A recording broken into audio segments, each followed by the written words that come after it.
You're listening to the ESO Network, your station for all things geek. Hi, everyone, and welcome to Tales from Hollywoodland. I'm your announcer, Mike Faber. With summer coming to a close, the guys decided to take a little bit of a break this week. So I got to choose one of my favorite episodes from the past year. I hope you enjoy our fun chat about great comedians. We'll be back with a brand new show next week. See you then.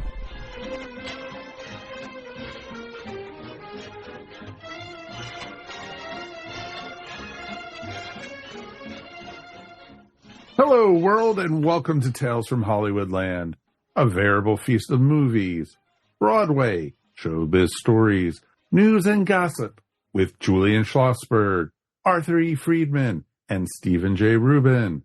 Today, we talk all about great comedians. And now, here's Julian, Arthur, and Steve. Hey, guys. I'm excited to talk about comedians because the world needs to laugh more than ever. And we should get a few chuckles today from the people we introduced. Right, Arthur? Yes. To open, I would say that some years ago, I was sitting in the commissary at 20th Century Fox with some of the studio execs, and another exec came to join us, and he said, "Hey, guys, listen to this. We've gone over the charts, and the last three comedies have hit. Comedy's back in." To what I said, I didn't know comedy was ever out. Comedy is king. It's an old saying. There's been so many great comedians, and like everything else in this world, there are the greatest of the great, or the elite of the elites.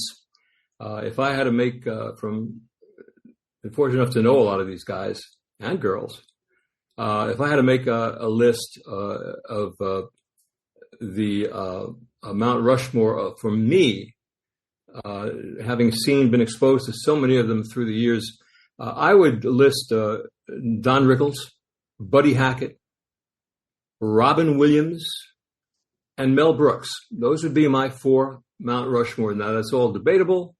I would also qualify that with two others. One would be Red Buttons, speaking after dinner. No one ever funnier than that than Red after dinner speaking. And Milton Berle at Stag Roasts. Milton Berle at Stag Roast was unbelievable. They roasted Arnold Schwarzenegger at the Beverly Hilton Hotel. There must have been 1,000 guests out front. It was an afternoon lunch.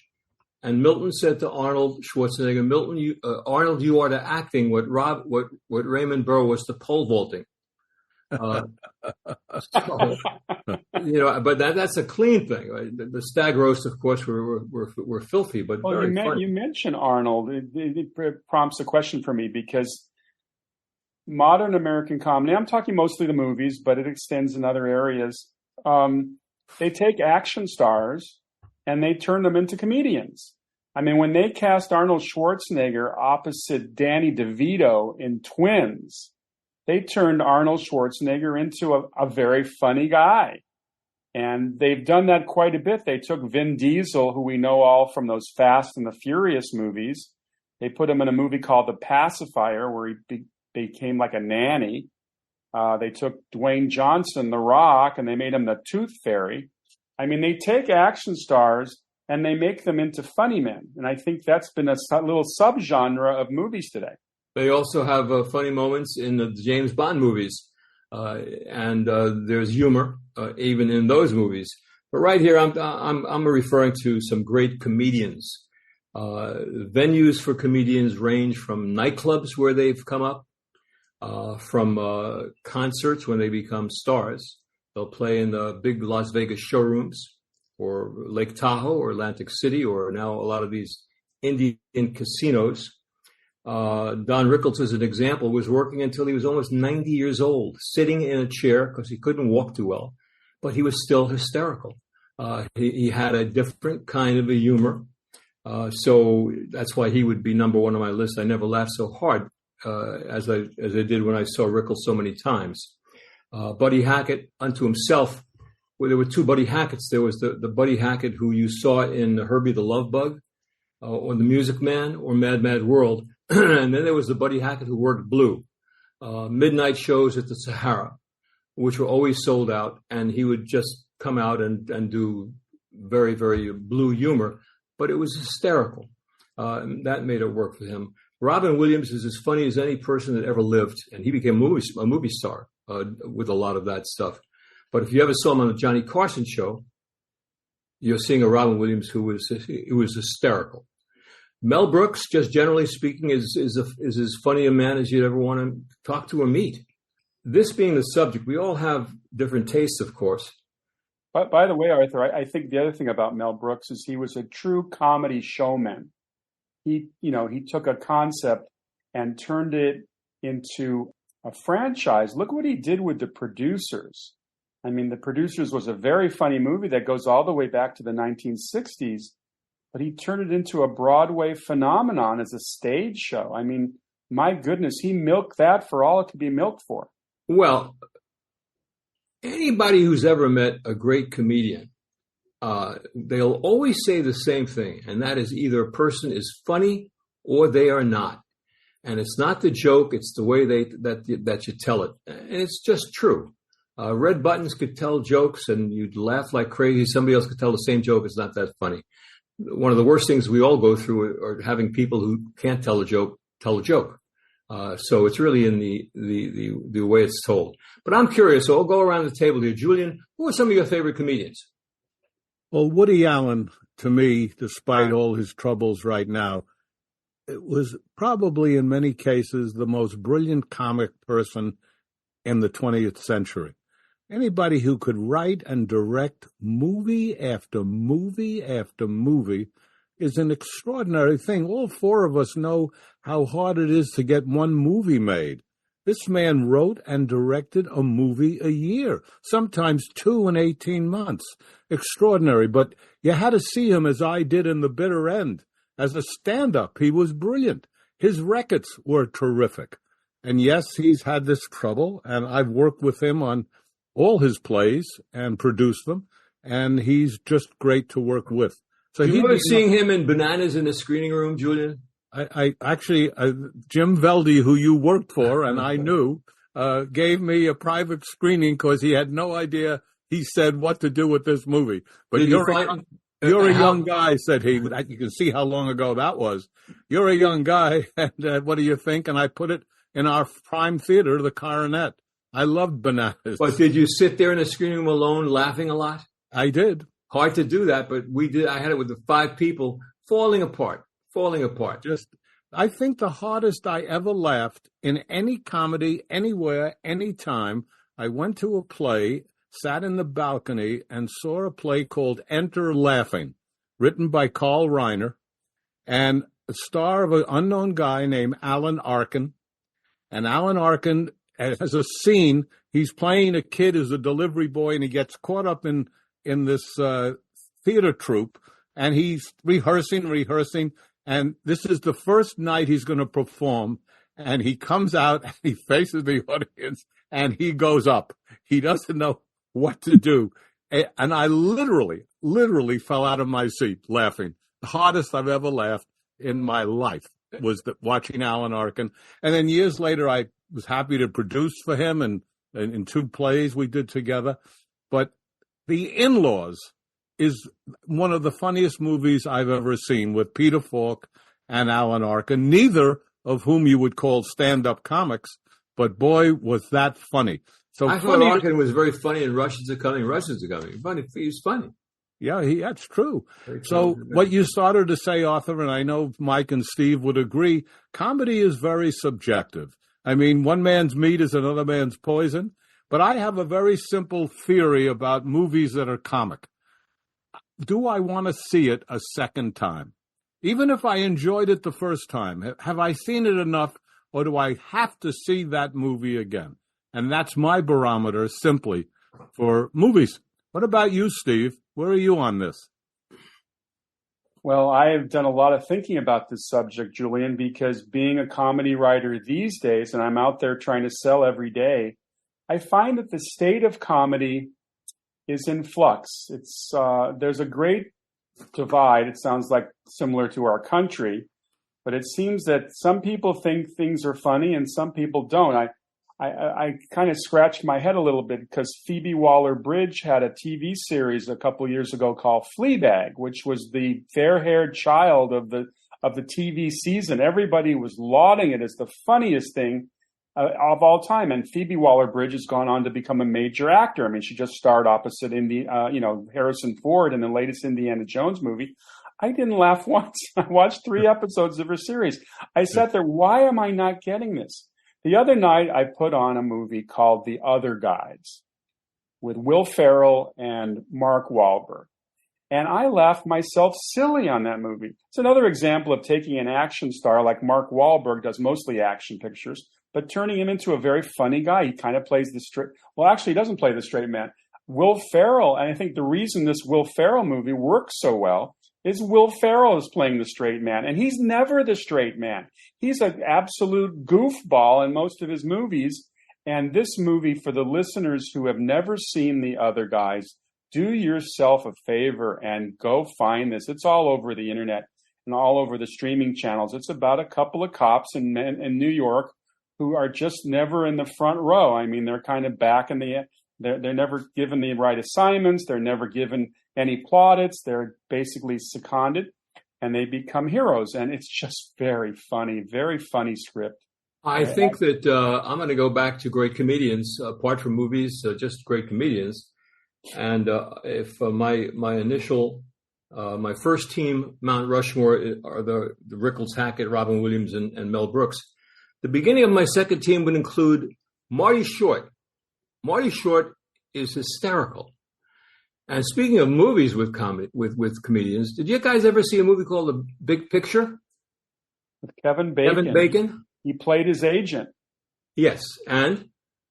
He's hysterical. He was hysterical. He's absolutely hysterical. Martin Short, everybody knows him from the TV series now, Only Murders in the Building with Steve Martin, but he's been in so many things. I was watching him in A Christmas Picture. He played Jack Frost opposite Tim Allen's Santa Claus. Yeah, he's comedy gold. How about him in Father of the Bride?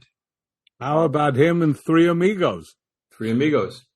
But how about him just being in a restaurant? I mean, doing nothing.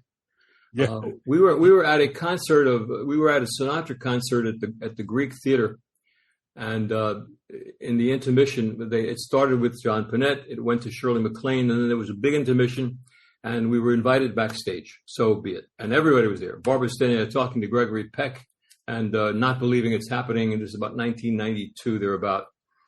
And Barbara had to go to the bathroom, my wife, and the bathroom happened to be filled.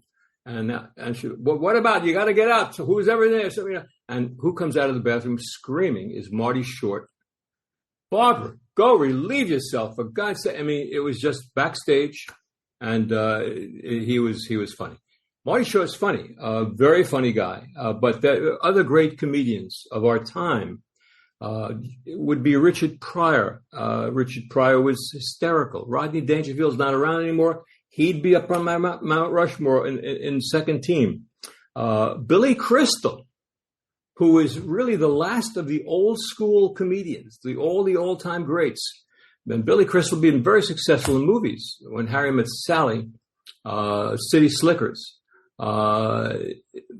truly funny guy. But again, old school funny, the real deal. There's so many great comedians who've been in movies.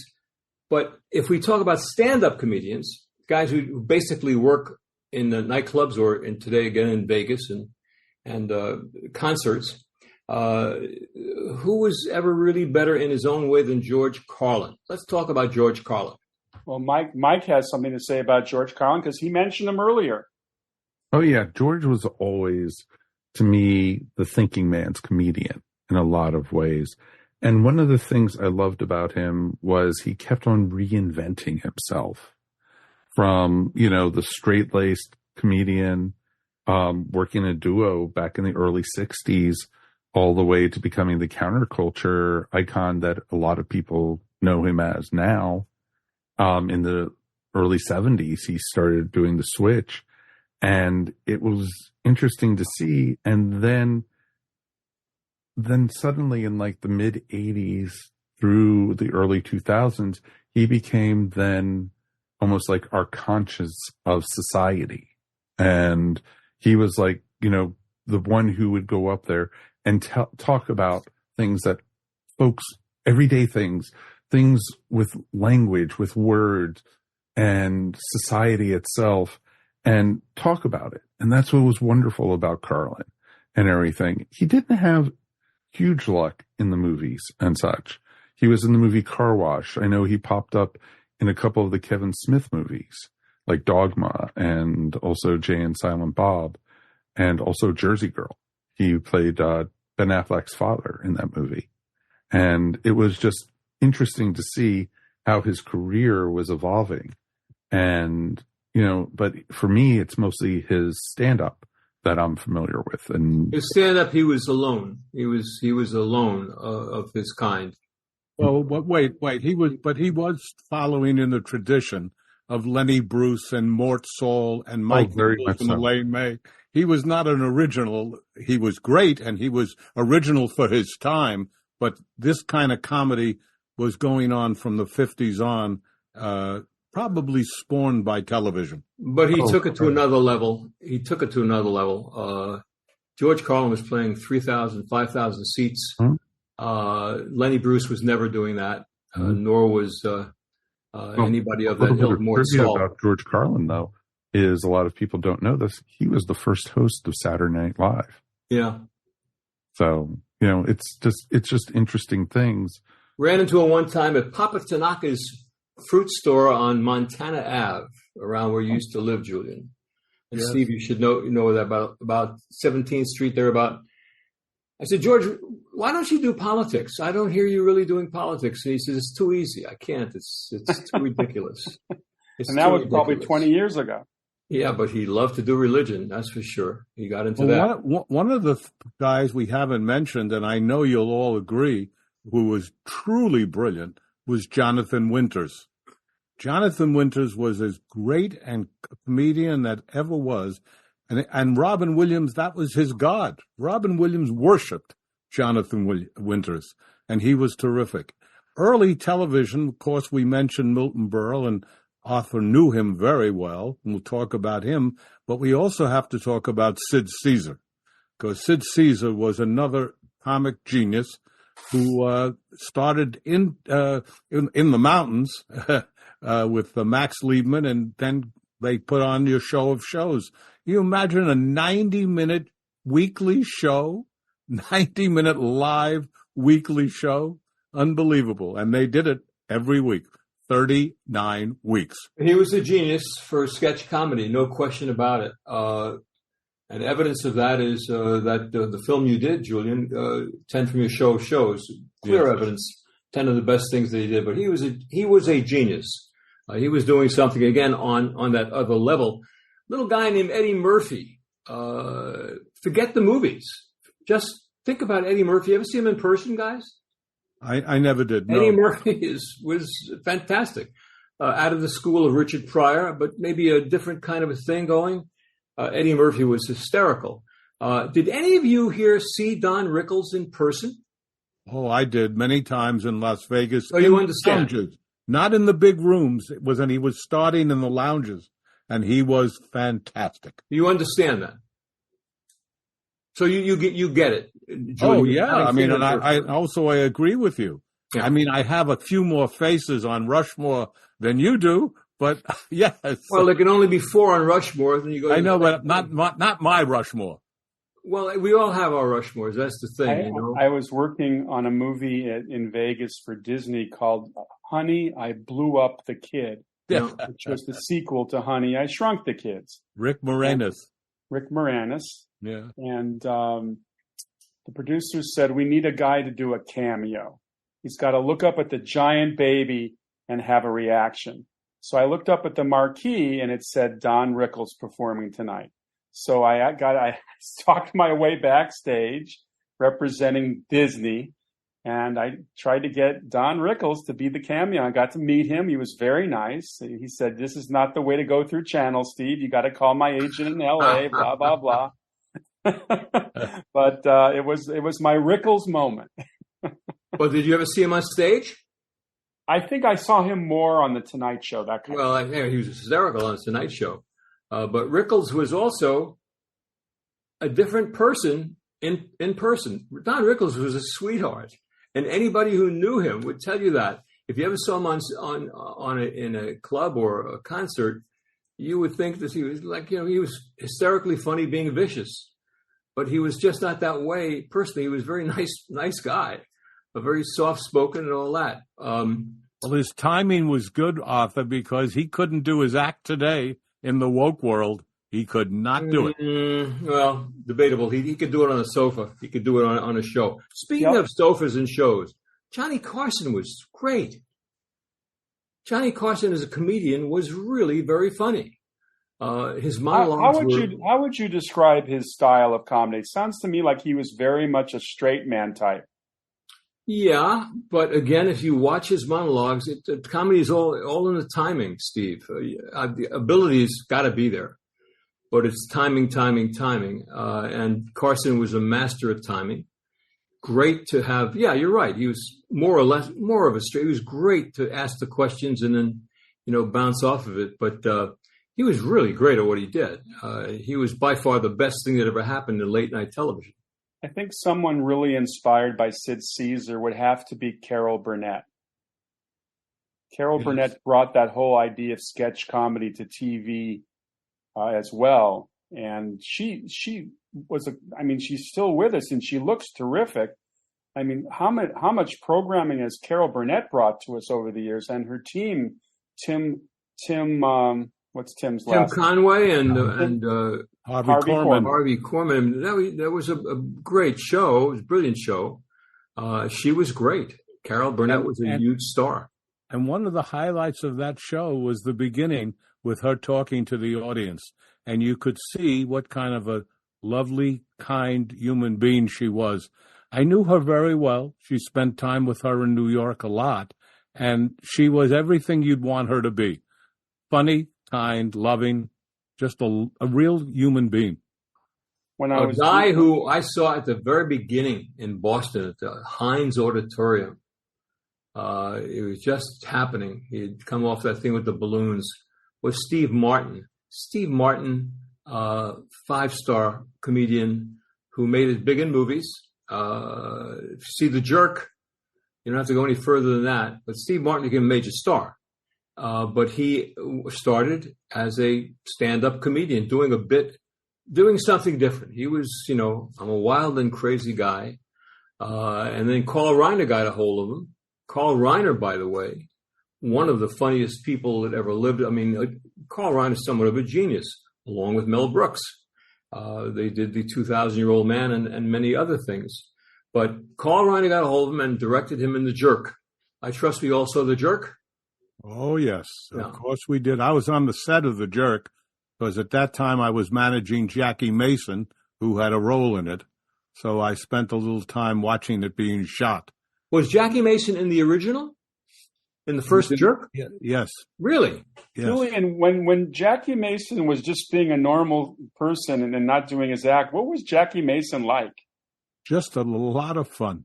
Just a lot of fun. And his whole family were cantors and rabbis. They really were unhappy with what he had decided to do. But he was naturally funny, and he wrote his own material. It's interesting that so many of the comics we all know relied on their writers, like the Bob Hopes and George Burns, whatever. But a guy like Mason just did his stuff and just wrote it himself. Jackie Mason in person, in a nightclub, or in the Borscht Belt, was as funny as any comedian. He did his comedy. It took a role, and he got into a rhythm.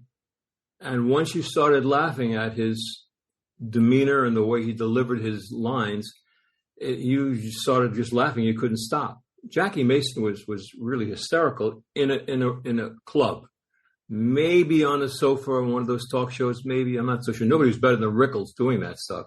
But he was fantastic on Broadway, Arthur. He started at the Beverly Cannon in Steve Rubin's territory out there in L.A.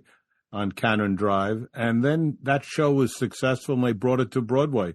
And he was huge on Broadway at the Golden Theater. Nick Vanoff produced that show in the Beverly Hills Canon and then on Broadway. And a very close extended family friend of ours was Dwight Hemian, the great TV director of specials. And Dwight invested in a Nick Vanoff show called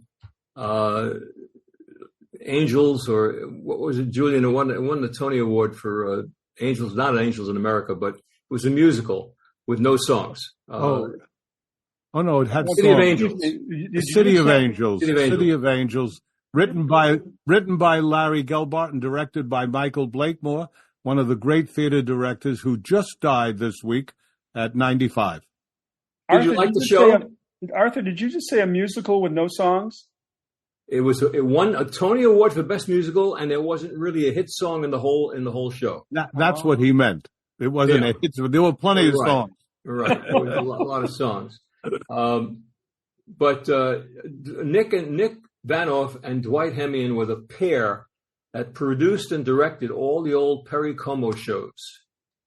And Dwight had also directed the original Tonight shows with Steve Allen and the Four Talking Guys and all that stuff. So Dwight was really great at what he did, but he invested in City of Angels, and maybe he broke even. He then invested in Will Rogers, Never Met a Man He Didn't Like, which I think was also Nick Vanoff, if I'm not mistaken.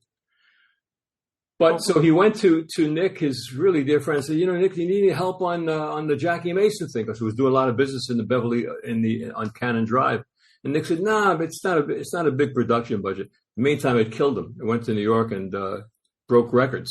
Yeah, it was huge. Talking about word of mouth. That show was great word of mouth. One of the greatest comedians that ever lived was Danny Kaye. Again, something different. He was artistic. He was, but in movies, he became a major movie star. Steve, do you know any favorite Danny Kaye films? Oh, are you kidding? I mean, I probably watch The Court Jester at least once a year. It's one of the funniest spoofs ever. Well, tell us about The Vessel with the Pestle. And The Chalice with the Palace. The pellet with the poison is in the chalice with the palace. The vessel with the pestle has the brew that is true. There you go. And that's all Sylvia Fine, his wife, not Danny Kaye. And, here's a big question. And I think Court Jester should be a musical in some manner or form like yesterday. But who do you cast today to play Danny Kaye? I couldn't think of anybody. Martin Short. That's who I would cast. Yep. Okay, there you go. Dana Carvey. Dana Carvey's interesting. Well, this actually brings up a subject which I think we'll all converse about. How much influence Saturday Night Live has had on modern comedy. Whoa. How many performers have come through Saturday Night Live, starting way back with John Belushi and Chevy Chase, Bill Murray. Bill Murray. I mean, Saturday Night Live, thanks to Lorne Michaels, has been a proving ground for comedy for 60 years. I mean, my goodness. You just didn't even have those three with the original. You also had Gilda Radner, who was an amazing comedian. And Jane Curtin. Exactly. And Lorraine Newman. Yep. You had, and Danny Aykroyd. So can't forget that too. Right. And the current grouping, people like Maya Rudolph and Kristen Wiig, who are populating all sorts of comedies all over the place. There's just, how many people? Billy Crystal was on Saturday Night Live for a while, I think briefly. Eddie Murphy, Joe Piscopo. Exactly. Dana Carvey. You had Mike Myers. Exactly. Mike Myers. Adam Sandler. It's almost Friedman. like, I'm sorry? Arthur Friedman. Arthur Friedman, were you on Saturday Night Live? No, and Adam Sandler, terrific guy. What a great guy Adam Sandler is. Is he funny? I don't know. Anyway, let's talk about. He's very funny. Have you ever heard him do the Hanukkah song? Yeah, I've heard him do the Hanukkah song, and we all have. All right. Let's talk about a guy who's funny just to look at. Marty Feldman. Marty Feldman. Gene Wilder. Young Frankenstein. To me, the funniest movie I've ever seen. And there's no second place to it. I don't know where to go with. The outtakes, we've mentioned this before, the outtakes of Young Frankenstein may be the funniest movie ever made. Just the outtakes. You know, Steve had mentioned a lot of these folks who you don't expect to become in comic movies, but we kind of remember Joe Pesci in My Cousin Vinny. Oh, God, great. One of the funniest things I've ever seen. And look at the Fockers with De Niro, and Analyze This with De Niro. These are not people you expect to be in comic movies, and they're terrific. Well, it's interesting. They're great actors, yeah. It's interesting because on my other podcast last month, I had one of the writer-directors of the Airplane movie. Oh. And he was telling me that when they cast the straight parts, in the movie Airplane, they cast people like Leslie Nielsen and Robert Stack and Peter Graves, Lloyd Bridges, and the studio said, no, you don't cast people like that. We want comedians, and they just stood their ground, and they said that there's no way we're casting comic actors. And what happened? Leslie Nielsen became a leading comedy man in so many movies after that. Naked Gun. Naked Gun, exactly. I saw Leslie Nielsen in a movie from the 1950s, not long ago on television. I forget what it was. Was he with Sandra Dee or something? Was he in, it was some kind of an important movie, but he was absolutely recognizable. Guys, we can't have a conversation about comedians without mentioning Joan Rivers. She was definitely, again, an original. There were comedians before her. There was a nice lady named Jean Carell who was very funny. There was Toady Fields, who was very funny. Joan Rivers carved a whole new niche. She was great. We all agree with that? Oh, yeah, she was. You have to remember going back to early television and early movies was Martha Ray. There was a woman named Judy Canova. There were a lot of people, but I would say that Joan Rivers in a nightclub as stand-up was as good as anyone I've ever seen, ever. Before. She was also good, very good on the red carpet with her daughter. They would do these award shows, and Joan made light of it. Very, very funny stuff. You're right. She carved a niche. She became the queen of what that was, and her daughter Melissa was great with her. There's a guy that we've left out of this, and I'm telling you, he's very, very funny. I think he was on Saturday Night Live, but he was terrific in movies as well. But a very funny guy, Mike Myers. Milton Berle told me that if anybody was to play him in a life story, it would be either him, Mike Myers, or Jeff Goldblum. Think about that for a second. There's about a 6-foot difference. Yeah, size-wise. Chris Rock today, as funny as you can get. I mean, there are these guys today who are just brilliant. Jerry Seinfeld is, doing, what would you say, Julian? Seinfeld, a cross between Mort Saul and who? But he's in that world, isn't he? Yeah, he is. He really takes on the social, real weird stuff of our society and holds a mirror up to it, and it's really funny. He's very, very, very good. Who are these people? I like that was good. Hey, wait a minute. That was very good. I have to see. I like that when Elaine, Judah Louis asks him on the show, she says, oh, some of these people, he says, people, they're the worst.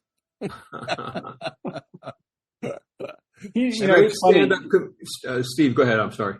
No. I was just saying Seinfeld was a very interesting show. When it first came on the air, it was on life support. Nobody was really watching. I think it was called originally the Seinfeld Chronicles. And there was just something about these crazy people that we'd never seen before. We didn't know Julia Louis-Dreyfus from A Hole in the Wall, Jason Alexander. By the way, Saturday Night Live alumni. There you go. Louis. Michael Richards. I mean, I just have to say that, like you say, Julian, a true test of a comedy movie is if you want to see it again, or a comedy Broadway show, do you want to see it again? And Seinfeld just plays and plays and plays, and it's just funny. And I think Jerry...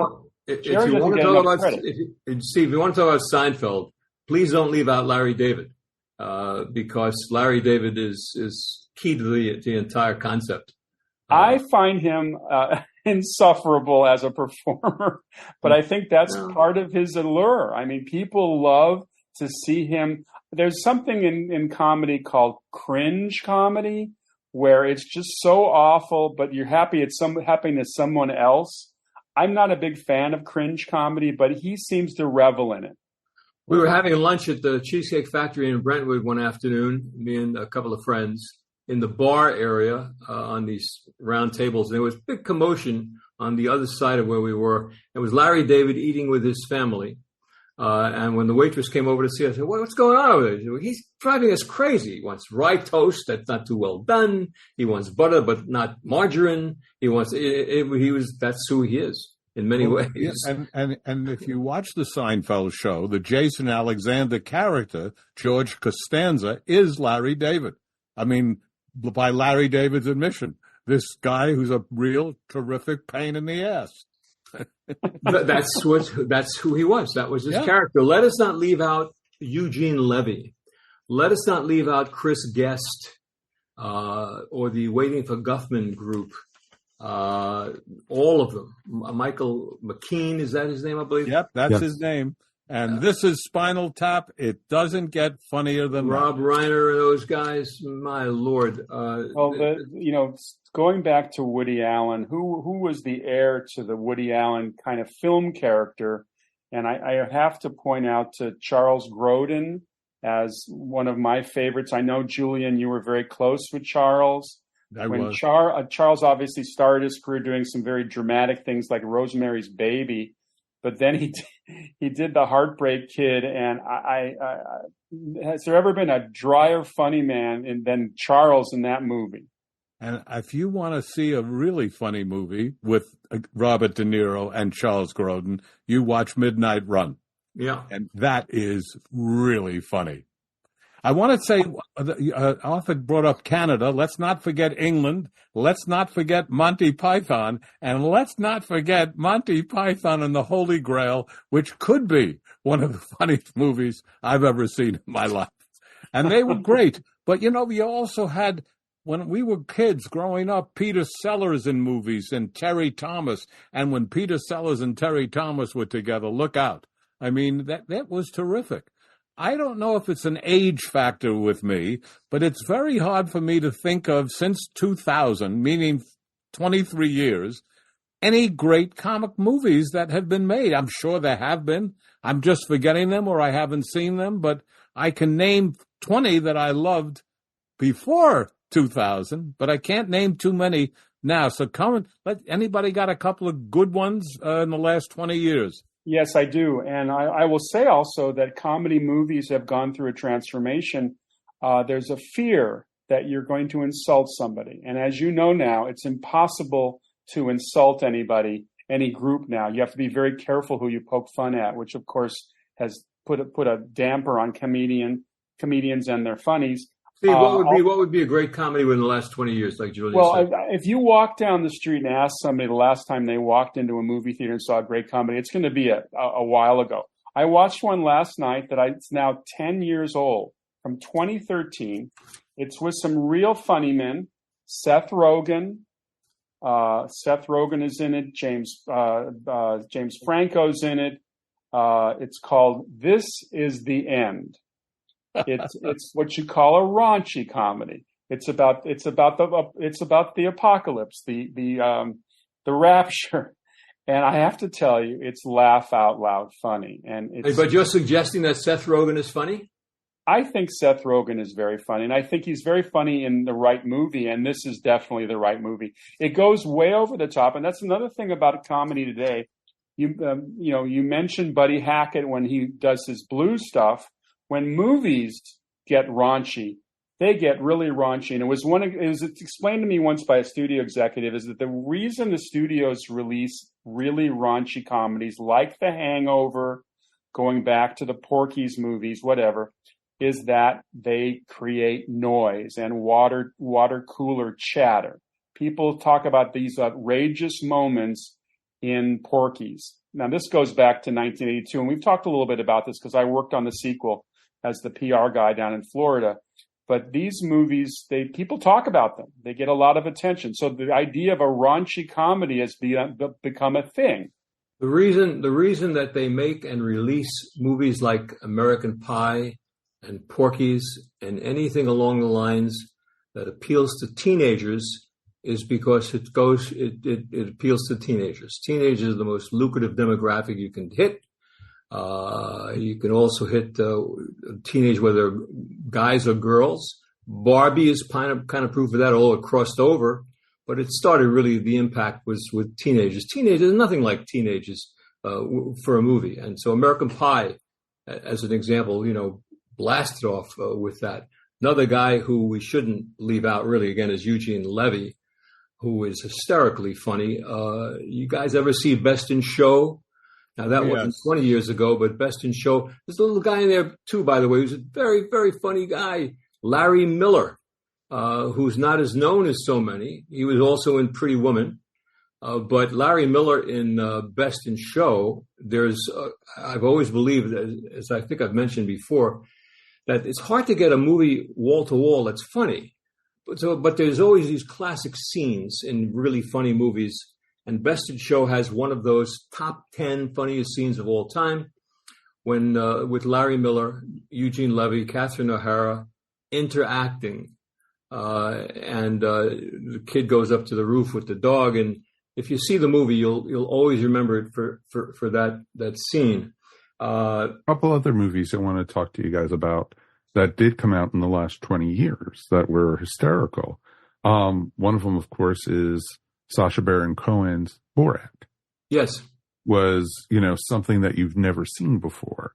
Was very original. You had similar things back in like the 1960s, like with like Jose Jimenez and stuff like that. But it's the fish out of water type situation. And that's what, Sacha was trying to go for with the Borat character. He was trying to play it, comedic with people around him who were not realizing that this was a comedy that they were filming and everything. There was also a fish called Wanda. Oh, yeah. Fish Called Wanda, but that's older than 20 years. And also that's our boys again, Cleese and Michael Palin, at least two, and Kevin Kline, never been funnier. Oh, yeah. Disappointed. Very disappointed. That's such a wonderful movie. But you also had a couple of movies throughout the last couple of years. You had like stuff like Napoleon Dynamite, which was very funny. And then you have the Coen brothers movies, which are, mixes of either some comedy and drama, some thriller. It depends what they did. Big Lebowski is considered a comedy. Raising Arizona, A Serious Man, movies like that. And Burn After Reading, was it? What was that? Yes, Burn After Reading? Burn After Reading. Which was really a funny movie. Right. And then you also had the Steve Carell movie, 40-Year-Old Virgin, which, made him a star, pretty much. Funny premise, yeah. And because before that, he was a correspondent on The Daily Show with Jon Stewart. And Jon Stewart is another funny individual. Jon Stewart's a giant. I'd like to return for a second to the stand-up comedians, and I will put up a guy who a lot of people haven't heard of, but anybody who has will absolutely agree with me. If you've ever seen John Panette in person, 400 pounds of him. We knew John very, very well. We were involved with John, and I will tell you, pound for pound, no pun intended, he's as funny as anybody that ever lived on a stage. If you doubt it, anybody, tune him into YouTube and just go to John Panette, and you'll see what I mean. He unfortunately passed away at the age of 50. John was just plain funny. Don Rickles, who emceed the Comedian of the Year Awards in 1992, I believe it was, at Lake Tahoe, grabbed me after the show and said, "This kid is really funny. I mean, he's really funny." We were managing John at the time. He said, "But, he's got to lose weight. Otherwise, he'll hit a home run and he won't be able to round the bases, word for word." We tried. We brought John into Pritikin, and, he was only interested in going to Italian food or something. But John had a line where they put him on a liquid diet for a week at 400 pounds. And he said he was dying through it, just dying. And there was a knock on his door, and he opened the door, and there stood before him a Girl Scout cookie girl selling Girl Scout cookies. And he looked at her and said, I think you're going to win the trip to Washington this year. So, John, listen, everybody, whoever's listening to this, if you've never seen him, YouTube, John Pinette, Pinette. He would be one of the funniest people that ever lived. And he's in the last show of the Seinfeld series. Yes, he's in the last show of the Seinfeld series. That's right. Speaking of large comedians, you have to have a conversation. You have to enter the conversation with John Candy, another large Absolutely. comedian. Very funny. And Jackie Leonard. And Jackie Leonard. And Jackie Gleason. And Chris Farley. And Chris Farley. Julian, who was the guy who said, was it Steve Allen who did the thing, Lenny Jackie? Yes, it was Lenny. Yes. It was John Biner played Lenny Jackie. One of the funniest comic sketches you ever want to see. In those days, every comedian was named either Lenny or Jackie. Oh, Jackie, that was right. So he came Lenny Jackie. I'll answer my own question. There was a movie that I found very funny in the last 23 years, and that's with this very funny guy for me, Jack Black, and the movie School of Rock, which I thought was terrific. So I think I answered my own question. At least I found one movie that I did like. Oh, I liked the Grand Budapest Hotel, too. I thought that was very clever, very different, and funny. You guys remember a movie called Tropic Thunder? Yes. Yeah, sure. The takeoff on all action adventure movies. Yeah. Ben Stiller has become another successor of the Charles Grodin, Woody Allen school of the oppressed person going through travail. I love Ben in certainly he was terrific in Tropic Thunder, but I also loved him in they had three movies. Night at the Museum, where all the characters come to life in the museum. Very entertaining, funny, a family comedy. And I would argue that the one side of comedy that has disappeared from the movies almost completely is the family comedy. Very rarely, maybe around Christmas, you get a couple of them. But during the year, it's all raunch, and more raunch. How about Something About Mary along those lines? There you go. Very funny and very successful movie, but we have not mentioned the most famous comedian of them all, who the old joke was with Bob Hope, that he lived and died with his writers. He had the best writers, comedy writers, and he always depended upon cue cards. And it was said about Bob Hope that he used cue cards on his honeymoon night. Yeah. That's how he was used to cue cards. But again, stand-up comedians, there's so many of them today, and a lot of them really just aren't funny, and a lot of them are very, just do curse a lot and what have you. But the old-time great comedians, people like Myron Cohn, they were storytellers. Danny Thomas, they weren't one-line joke things. They were stories. They were masters at it. And as I mentioned, Danny Thomas, there were comedians, Myron Cohn, Jackie Miles. There was a gentleman named Alan Gale. And they would regale you with these stories that perhaps took 3 or 4 minutes to tell. But it was the way they told it. They were artistes.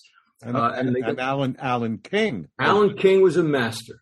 Yeah. Absolutely. They're not here anymore. We don't see that. We don't see that in any form. As I say, Billy Crystal is probably the only one. Billy Crystal's a great, funny guy. Very talented. But he's probably the last of that school. So today you have so many young guys and girls who go into it, and many of them are funny. It's just not what we knew as humor from years ago with the Masters. And the Masters, again, we think of Buddy Hackett as a great comedian. Buddy Hackett could tell a story as well as anybody could tell a story. And they were hysterically funny. Again, you reference him on YouTube. You'll see the classic world. Watch him in Atlantic City and watch the audience falling down laughing. Another guy who got kind of in trouble but has a very funny stand-up act is Louis C.K. Yeah. He fills audiences. And then the latest guy I've been hearing a lot about, I haven't really seen a stand-up act, but he has a TV series on HBO now called Bookie. It's called Sebastian Maniscalco. Yes, he's funny. One note, but he's funny. Yeah. Well, John Waite. We have to remember the other storytellers that we grew up with, like Bob Newhart and Shelley Berman and Red Fox. These were really, really quite funny and quite different. And of course, Red Fox was as blue as Buddy Hackett. It's amazing when you kind of do the show as we've done, and to realize how many huge names were in comedy. Well, it spawned some great actors too. There was so many of these great comedians were great actors. As an example, Danny Kaye was a terrific actor. He was really one of a kind. Danny Kaye was a brilliant comedian, actor, song and dance man. He was a total talent. Who's that? Philanthropist. I mean, he was very involved with children's charities all over the world. Yes, UNICEF, et cetera, et cetera. Absolutely. I always loved him in the movie that Ben Stiller would later do, the remake of The Secret Life of Walter Mitty. He was born to play that role. Great movie. Let's not underestimate not so much Jerry Lewis, but Dean Martin and Jerry Lewis. That combination was as entertaining as anything. From the late 1940s, 1950s into I guess they folded in about 1956 or 57. But the unit of Martin and Lewis was totally special, as big a stars as could ever be. And Jerry Lewis was doing something that people were trying to do for years and years, but he found the magic, and it worked. Slapstick comedy, Well, he did a couple of things. And he had a wonderful statement, Jerry Lewis, and his statement was, it's not so unusual for a comedian to become an actor, but it is quite unusual for an actor to become a comedian. And that was true. Remember, Jerry Lewis is the first person to invent the idea of putting a camera on top of the camera so you could immediately see the rushes. You didn't have to wait a day. You could watch it on the monitor. That was Jerry Lewis's invention. Yeah. His idea. Video assist. Yeah. Video assist. He certainly wouldn't win the most popular person award as a human being, but he certainly had great talent.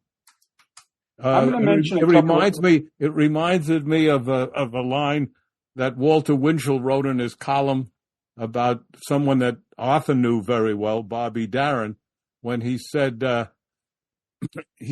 Will Rogers, Winchell's quoting, Will Rogers never met a man he didn't like, but he never met Bobby Darin. So, well, that's not very nice. No, it wasn't. But I think we could substitute maybe Jerry Lewis. But that's not very nice either. Bobby Darin had a great quote. He was doing a movie with Steve McQueen called Hell is for Heroes. Yep. And somebody said to Darin, McQueen's his own worst enemy. And Darin says, well, he hasn't met me yet. So they were terrific together in that movie. I want to mention a couple of actors who I would not consider them comedians per se, but whenever they play comedy, they're very funny. Owen Wilson. Oh, yeah. The blonde-haired actor who played Loved him in Forget Paris. Gee, he's great. Woody Allen. Yeah. Well, Midnight in Paris. Midnight. I love that movie. Midnight in Paris. And basically Owen was playing Woody. That Woody didn't play, was too old to play the lead, so he put Owen in that. And he was great. Another actor who really has done a lot of comedy, and now he's a superhero, is Paul Rudd. They're likable, yeah. These are likable guys, Steve. I'm not so sure they're great comedians, but they have great likability. I want to go back for a second to Walter Winchell, who was probably as big a prick that ever lived by the standards of anybody who was around in those days. And when you mentioned him with regard to Darin, not so much that I love Bobby Darin, which I do and did, who just, by the way, had the 50th anniversary on December 20 of the day he passed away. 50 years on the 20th of December. Bobby Darin opened at the Copacabana in 1960 June, and was the hottest star in show business at that point because of Mac the Knife. He was as hot as Elvis Presley, as Frank Sinatra. He exploded after having several hit records.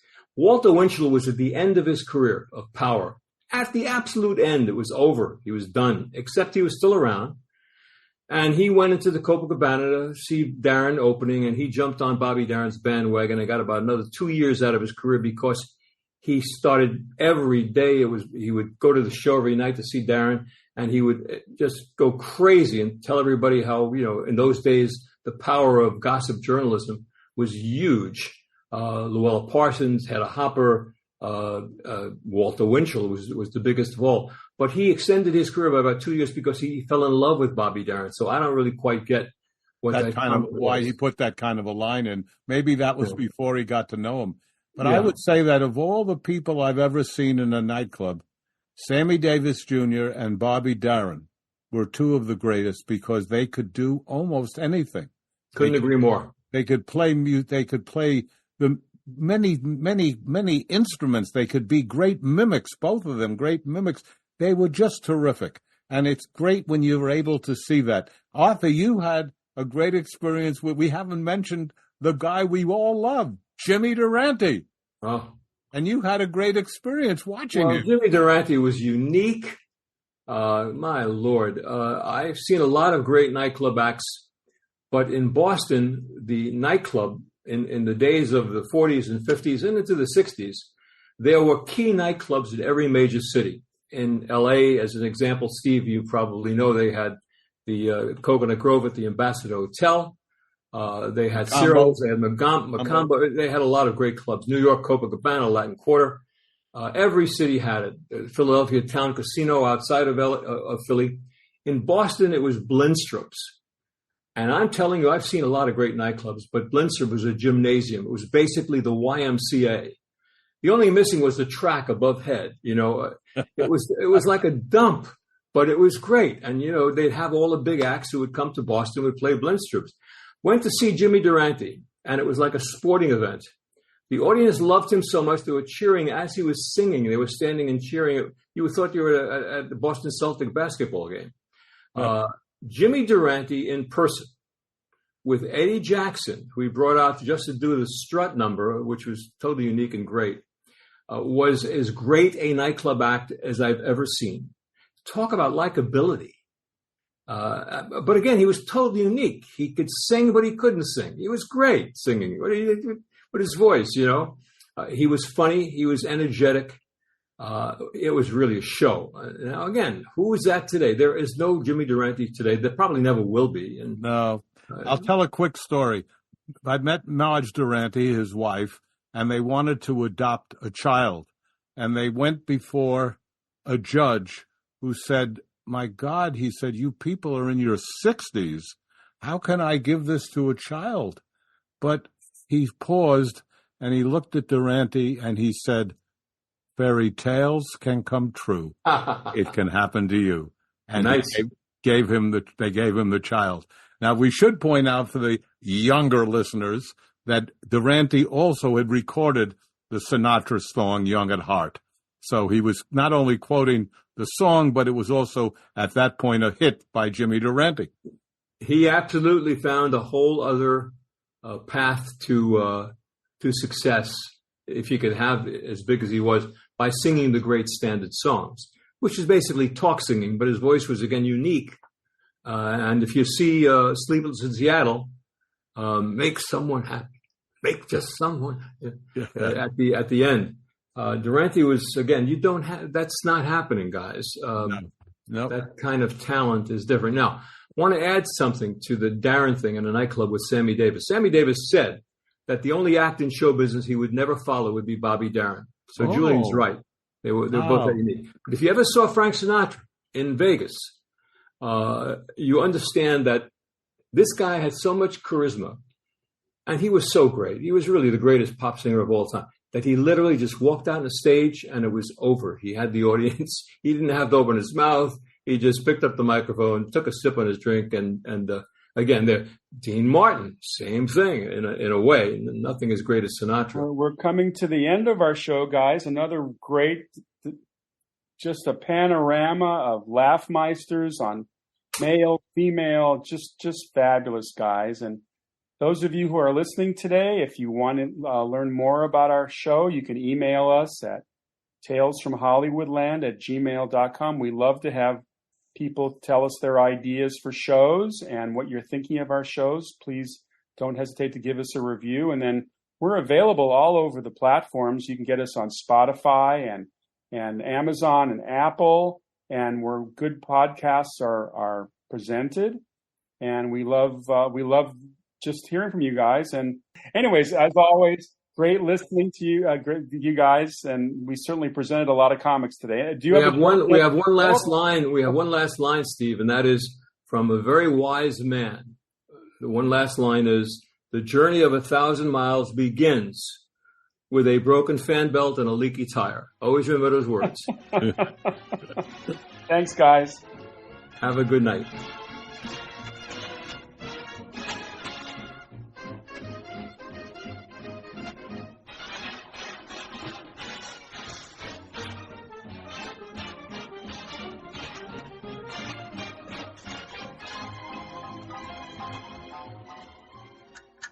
All right, monkeying around. Look at the picture and tell me what you see. I see a sitcom whose cast became a real band. Whose creators were founding members of the new Hollywood movement. This is obviously a bunny and a chicken. Looks like a band who sold 75 million records. And who should be in the Rock and Roll Hall of Fame. It's a bunny and a chicken. 4 consecutive #1 albums. A bunny and a chicken. 2 Emmy Awards. A bunny and a chicken. Monkeying around. A bunny and a chicken. Podcast about the monkeys. A bunny and a chicken. This has been a broadcast of the ESO Network. Be part of the crew and help support our shows by donating to our ESO Patreon or by shopping at the TeePublic store, which can all be found at www.esonetwork.com. The ESO Network, your station for all things geek.